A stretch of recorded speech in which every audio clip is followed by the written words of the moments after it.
৩৫ বছর পর রাজশাহী বিশ্ববিদ্যালয়ের কেন্দ্রীয় ছাত্র সংসদ রাকসু নির্বাচনের তফসিল ঘোষণা করা হয়েছে। ১৫ সেপ্টেম্বর হবে রাকসু নির্বাচন।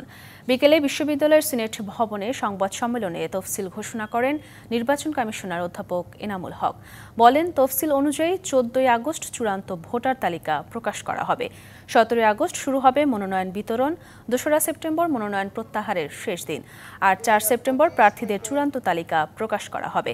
১৫ সেপ্টেম্বর রাকসু নির্বাচনের পাশাপাশি অনুষ্ঠিত হবে হল সংসদের নির্বাচনও। ভোট গ্রহণ শেষে একই দিনেই ফলাফল ঘোষণা করা হবে।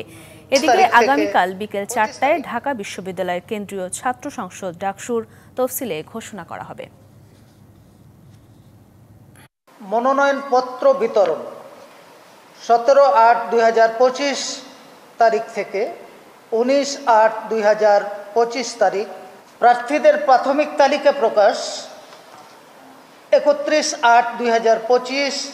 প্রত্যেক আবাসিক হলে ভোট গ্রহণ করা হবে। ফলাফল ঘোষণা ১৫/৯/২০২৫ রবিবার। ভোট গণনা শেষে ফলাফল প্রকাশিত হবে।